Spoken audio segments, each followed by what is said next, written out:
राधे राधे दोस्तों, आज है अनंत चतुर्दशी और इस दिन होती है हमारे नारायण देव की पूजा।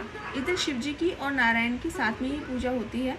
तो विधि मैं आपको बताऊंगी और कथा भी मैं आपको सुनाऊंगी। तो आइए चलिए देखते हैं कि अगर हम एक गृहस्थी में हैं तो किस तरह से हम सिंपल तरीके से अनंत चतुर्दशी का व्रत को स्टार्ट कर सकते हैं और किस तरीके से हम नारायण को मना सकते हैं ताकि वो हमारे सभी कष्ट हरे।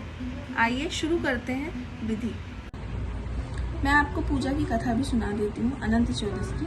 हमने ये तो जान ही लिया कि ज्वाला मालिनी देवी जैसे एकादशी की देवी होती है माँ एकादशी, परंतु पूजा होती है नारायण की। इसी तरीके से अनंत चौदस पे पूजा करते हैं हम नारायण भगवान की, परंतु उस दिन हम ज्वाला मालिनी देवी की वास्तविकता में पूजा कर रहे होते हैं, जो कि अनंत चौदस के रूप में हमारे पास आती है। सबसे इम्पोर्टेंट बात मैं आपको बताना चाहूंगी कि इसको बहुत ही सिंपल तरीके से आप कर सकते हैं। इसमें जो मेन चीज होती है वो होती है कि भगवान को रक्षा सूत्र अर्पित किए जाते हैं भक्त की तरफ से कि आप मेरी रक्षा कीजिए। वही सबसे ज्यादा जरूरी चीज है कि आपकी बातों में भाव होना चाहिए। ठीक है, तो मैं पूजा स्टार्ट करती हूँ। सबसे पहले पूजा करने से पहले मैंने अपना दिया तैयार कर लिया है। इस दिन घी का दिया जलता है, तिल के तेल का दिया आप जलाना चाहें जला सकते हैं, परंतु जो मैंने सुना है उसके हिसाब से घी का ही दिया जलाया जाता है। इस दिन अष्टगंध और हल्दी का तिलक जो है ना हम भगवान नारायण को लगाते हैं, वो मैंने तैयार कर लिया है। माँ तुलसी तो मैं सबसे पहले लेकर आ गई थी। उसके अलावा मैंने कुछ फूलों का भी इंतजाम किया है, जिसमें राधा रानी की छठी और भगवान नारायण की पूजा दोनों में करने के लिए कोशिश करूंगी। अब मैंने लाल कपड़ा बिछाया और उस पर भगवान विष्णु की प्रतिमा यानी उनकी फोटो को स्थापित कर लिया है। उनको मैंने हार पहना लिया, प्लस मैंने एक कलश जो है वो रख लिया है यहाँ पर जल भरकर, जो कि बहुत इंपॉर्टेंट है। कलश होना ही चाहिए क्योंकि इसी से अर्घ देकर आप अपना व्रत खोल सकते हैं, ये जरूरी है, इसको आप रखिए। इसके बाद मैंने अपनी सारी सामग्री को इकट्ठा कर लिया है और अब मैं स्टार्ट कर रही हूँ कथा सुनाना प्लस पूजा की विधि। कथा सुनाना चाहूंगी मैं आपको। इसकी कथा इस प्रकार है। एक समय की बात है, एक ब्राह्मण सुमंत थे जिनकी पत्नी थी दीक्षा। जब उनका विवाह हुआ तो विवाह के थोड़े समय के बाद उनको एक पुत्री रत्न की प्राप्ति हुई। पुत्री रत्न की प्राप्ति होने के बाद लड़की का नाम रखा गया सुशीला।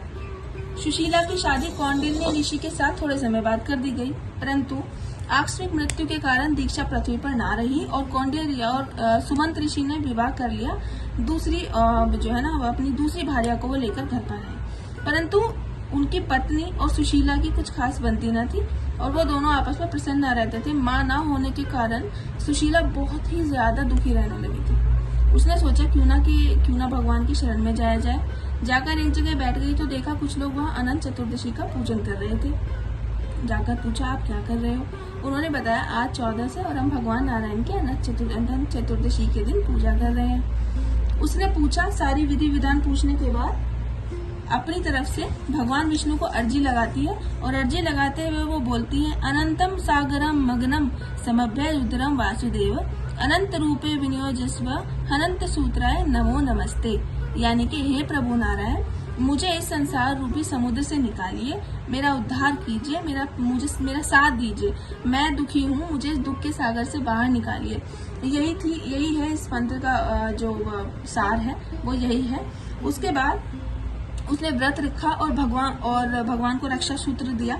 इसमें भगवान को रक्षा सूत्र देने के बाद एक धागा अपने हाथ में भी बांधा जाता है। उस धागे में उतनी ही गांठ लगाई जाती हैं जितने आपके घर में सदस्य होते हैं।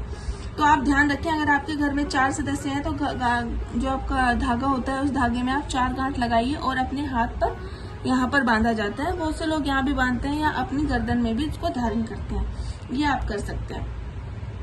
अनंत चौदस की वीडियो जिसमें मैंने कोशिश किया कि दोनों चीज़ों को हम साथ में आपको दिखा सकें विधि के साथ। अगर आपको हमारी वीडियो पसंद आई है तो प्लीज़ हमारे चैनल को सब्सक्राइब कीजिए, वीडियो को शेयर कीजिए, कमेंट कीजिए और लाइक कीजिए। Thank you. राधे राधे।